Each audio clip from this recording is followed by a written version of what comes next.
so a couple weeks ago, George Bryan, you guys remember George Bryan from the channel, and obviously you know him from Bryan Brothers Golf. He made 9 threes in a row.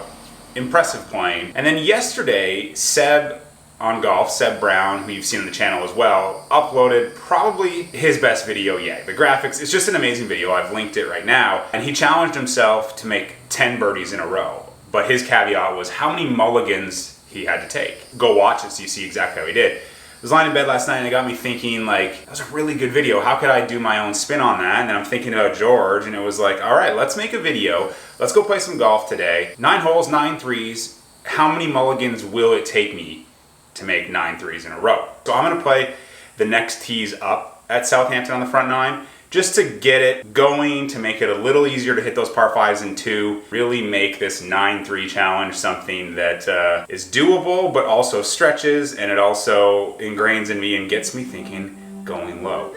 So let's go to Southampton.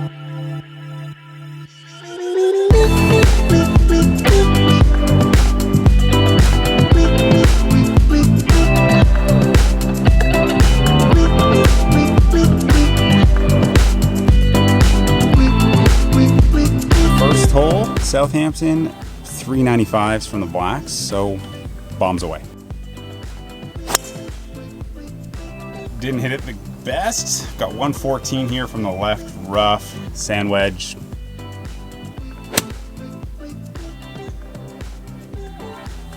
All right, it's about 10 feet. No mulligans yet.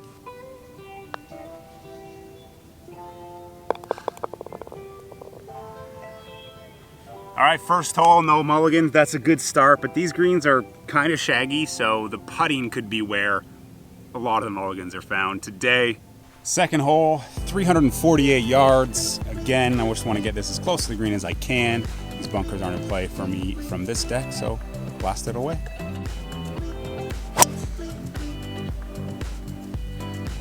Pulled that one a little bit, kind of thin, not my best. Got 87 yards here to that middle pin.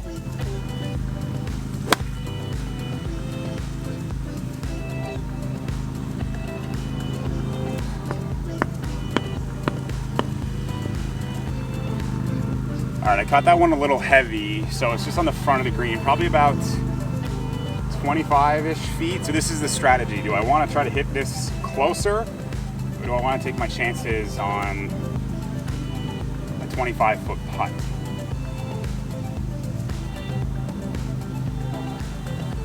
I think for the sake of my practice, I'm gonna do the wedge.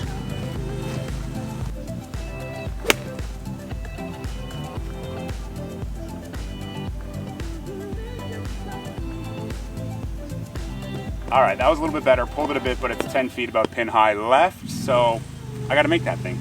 So this is what I was talking about. I could have gone with this and taken my chances on a couple runs or one run, but I like the wedge practice, obviously, but then now, hopefully I can one and done a 10-footer.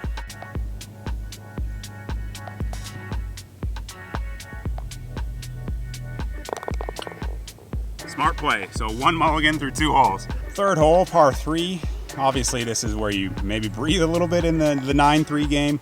Got 172 yards, so I'm just gonna hit a little 7-iron to the middle of the green and take my par and get out of here. A little off the toe, front of the green. I can make a 3.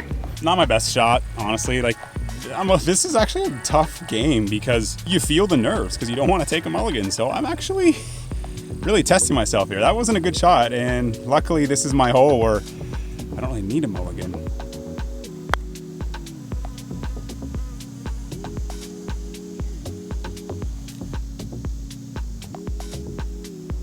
This is drivable. It's 325 from the tee, and it kind of wraps around a little corner there, but on a straight line, it's only about 300 to the flag. I have choices to make because if I lay up, give myself 100 yards, should be able to make an easy 3.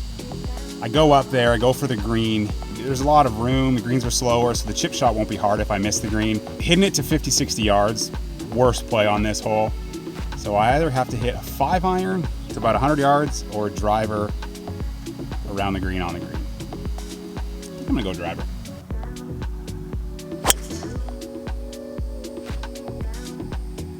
Well, that was pretty damn good.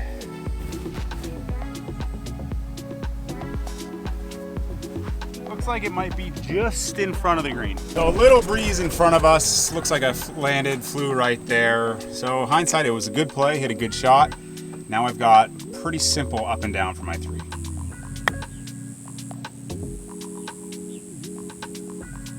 All right, I'll take that, couple feet. All right, another 3.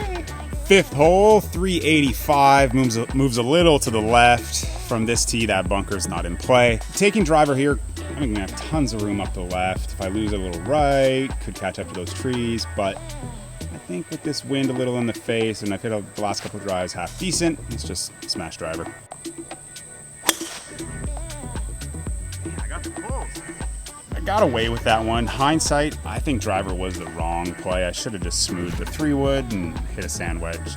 I've got 96 yards here from the rough, little fluffy, so gotta hit a good one to get this in makeable range without taking a mulligan.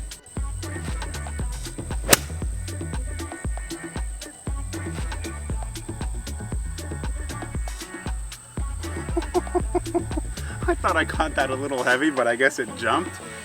I almost went in. It's like a foot from the hole.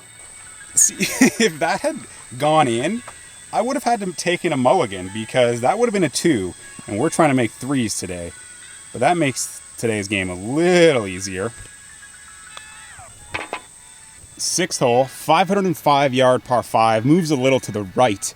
Going to use a little strategy here and hit 3-wood off this tee. And the reason for this is, over that bunker on the left, those trees, it's 285 to them. And whenever I've played this hole with my friends from this tee, I've always tend to pull driver here because I'm trying to cut it a little bit, and I've hit it in those trees. So I'm going to hit 3-wood, takes those trees out of play, a little downwinds. Hopefully I can hit it right at that 150 or 250 stake and just let it chase on the firmer fairway.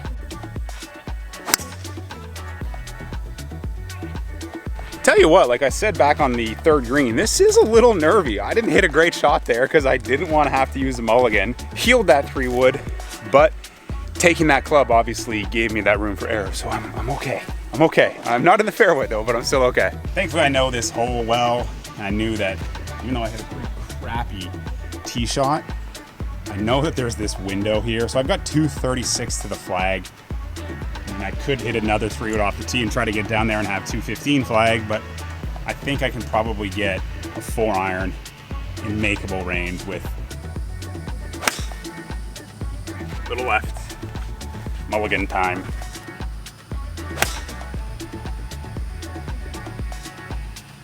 Finally, that's on the green, so now I gotta go make a putt. I've already used 2 mulligans. Now I have 30 feet for this 3. Par 5s are always going to be the most challenging part of this game.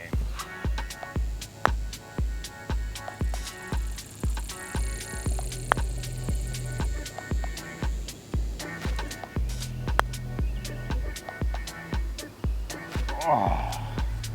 Well, I forgot to put a tee down, so I'm kind of guessing might as well should do that now, I guess. Huh? Terrible putt.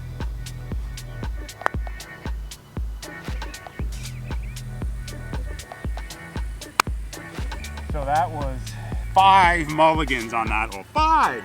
Thankfully, after that, we have a par 3, 179 yards. Pins in a very welcoming place, so hopefully I can just hit another smooth 7-iron on the green, 2 putts, get out of here. Need a break from those mulligans on the last hole.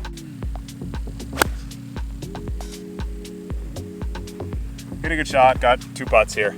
See, I didn't say anything about it like a desired goal or whatever, but in my head, I had thought, if I could do this in 9 mulligans or less, that's pretty good. That's a mulligan a hole.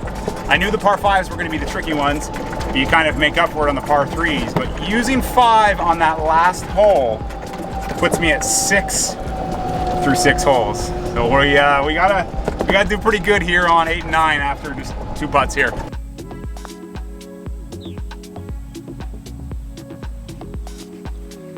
Good lag.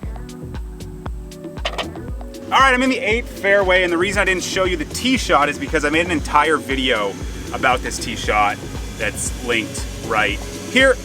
Go check it out after this video so you can see exactly all the thought process that goes into finding this fairway. I've got 86 yards now, so it's time to stuff one in here close and get out of here with 3 and with no mulligans.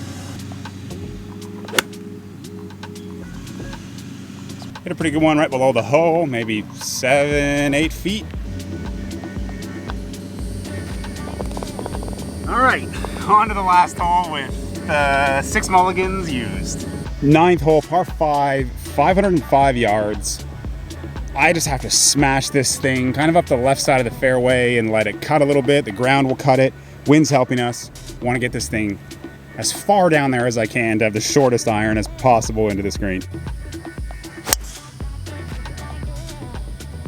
All right, it didn't cut. It's in the left side of the fairway, maybe left rough. We're in business. This is what I was talking about. If I had a little bit of cut on this, it would have kind of kicked down this speed slot and probably got me inside 200 yards, but I hit it just kind of straight through it into the left rough.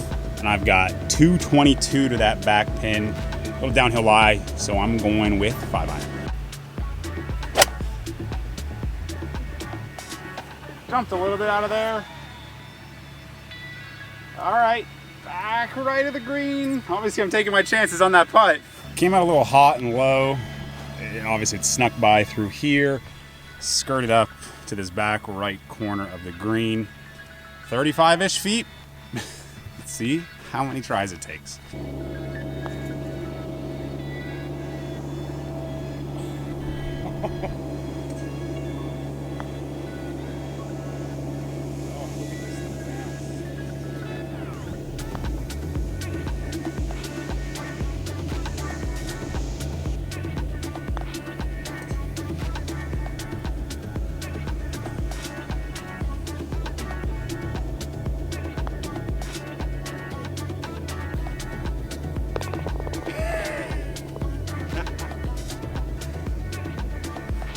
Oh, that was an amazing finish. I feel like I could have been there all day on that putt because there was a lot of movement in those 35 feet into the green, a little bumpy.